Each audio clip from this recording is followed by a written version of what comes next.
शाइस्ता कुल 6 भाई बहनों में सबसे बड़ी है। ये उसके पिता की कोशिशों का ही नतीजा है कि एक मामूली से परिवार से आने के बावजूद शाइस्ता ने पहले प्रयागराज में रहते हुए किदवई गर्ल्स इंटर कॉलेज हिम्मतगंज से +2 तक की पढ़ाई पूरी की और फिर आगे चलकर उसने ग्रेजुएशन भी किया। उनकी बहनें भी यहाँ पढ़ी हैं। जहाँ तक व्यवहार की बात है, जैसे नॉर्मल स्टूडेंट्स का व्यवहार था, हम लोग इतना ही जानते हैं कि वो उसी तरह से व्यवहार करती थी। साथ पढ़ने में उसी तरह से सब बच्चों के साथ मिल करके पढ़ती थी।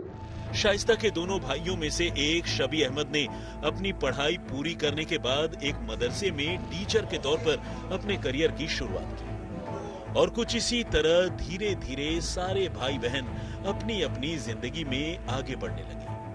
इस बीच शाइस्ता के पिता मोहम्मद हारून का नौकरी के सिलसिले में कुछ सालों के लिए प्रयागराज से बाहर भी जाना हुआ, लेकिन बच्चों की पढ़ाई लिखाई के मद्देनजर उनका परिवार शहर के चकिया इलाके में ही रहा।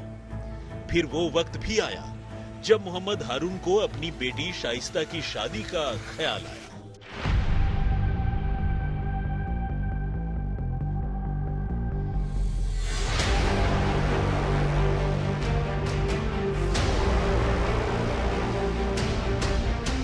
उन दिनों चकिया तो क्या, गैंगस्टर से नेता बने अतीक अहमद के इलाहाबाद के साथ साथ पूरे यूपी में खासे चर्चे थे। वैसे तो गैंगस्टर होना कोई अच्छी बात नहीं होती, मगर जब गैंगस्टर होने के साथ साथ कोई सियासी गलियारे में भी अपनी पहुंच बना ले, चुनावी राजनीति के सहारे माननीय भी बन जाए, तो फिर हमारे समाज में ऐसे लोगों को अक्सर सिर आंखों पर बिठा लेने का रिवाज है। अतीक के साथ भी कुछ ऐसा ही था। अतीक था तो एक छटा हुआ बदमाश जो अब से कुछ साल पहले तक चकिया की गलियों में बम गोली चलाता घूमता था, लेकिन 3 बार विधायक बनकर अब उसने अपनी छवि गैंगस्टर की कम और राजनेता की ज्यादा कर ली थी।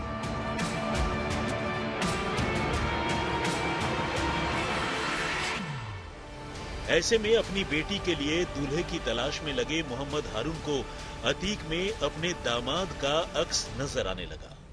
बस फिर क्या था, एक रोज घर वालों से मशवरा करने के बाद वो अपने पड़ोस में रहने वाले अतीक के पिता हाजी फिरोज अहमद के घर अपनी बेटी शाइस्ता की शादी का प्रस्ताव लेकर जा पहुंचे।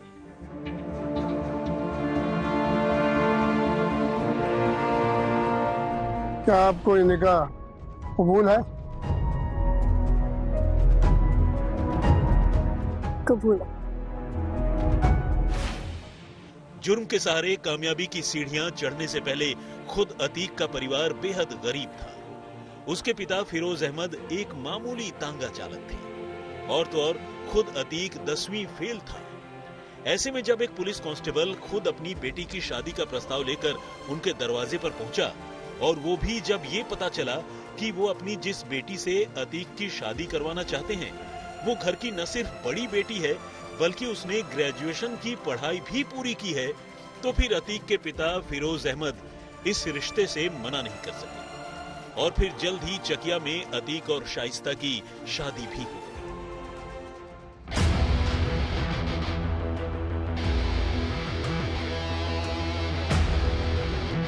अब तक जुर्म की दुनिया में अपनी मौजूदगी, रसूख और दबदबे की बदौलत अतीक 3 बार विधायकी का चुनाव जीत चुका था, लेकिन उसकी शाइस्ता से शादी क्या हुई, एकाएक मानो उसकी किस्मत ही पलट गई। अतीक किसी राजनीतिक पार्टी की शरण में जाने की कोशिश में तो लंबे समय से ही लगा था, लेकिन इस मामले में उसकी किस्मत का ताला उसकी शादी के बाद ही खुला। शाइस्ता मानो अतीक की जिंदगी में लकी चार्म साबित हुई।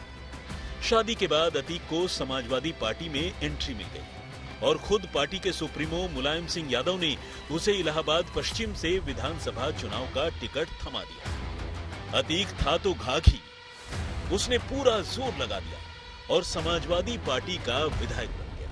तो हम ऐसा माहौल पैदा करेंगे कि अगर मैं इलाहाबाद में भी रहूं तो आपको लगेगा अतीक मेरे चौखट पे खड़ा है, मेरे दरवाजे पे।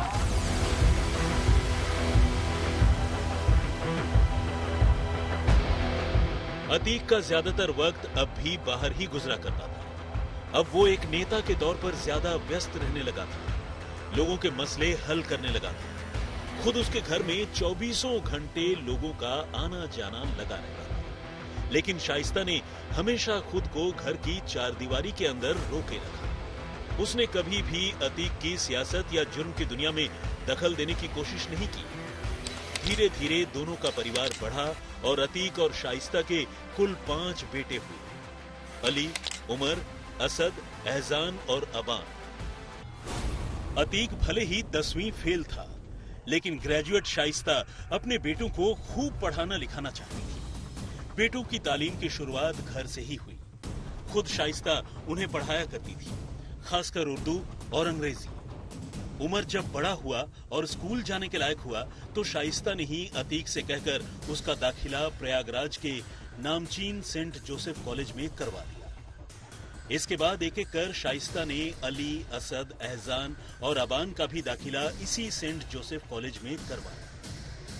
परिवार को करीब से जानने वालों की माने तो पढ़ाई को लेकर शाइस्ता शुरू से ही बेहद सख्त थी। यही वजह है कि उसके सभी बच्चे पढ़ाई लिखाई में अच्छे थे।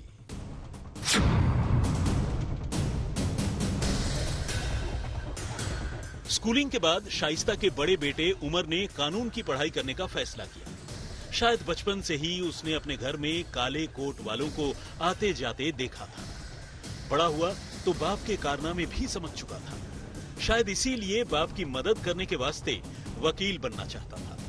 वकालत की पढ़ाई करने के लिए उमर ने दिल्ली से लॉ की पढ़ाई करने का फैसला किया। इसके लिए वो दिल्ली आ गया, मगर बीच बीच में प्रयागराज भी आना जाना लगा रहता। चूंकि अतीक का बेटा था, इलाके में अच्छी खासी रंगदारी भी चलती थी उसकी। लेकिन अब तक कानून के पन्नों पर उसका जुर्म का कोई बही खाता नहीं खुला था।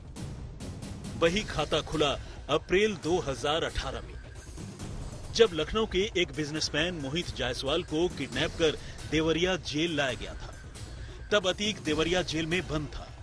इसी जेल में अतीक के कहने पर उमर और बाकी लोगों ने मोहित जायसवाल की जमकर पिटाई की थी। बाद में मोहित की शिकायत पर पहली बार उमर के खिलाफ एफआईआर दर्ज हुई। एफआईआर होते ही वो फरार हो गया।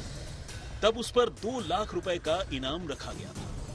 बाद में 31 जुलाई 2018 को उमर ने कोर्ट में सरेंडर कर दिया। तब से लेकर अब तक उमर लखनऊ की जेल में बंद है।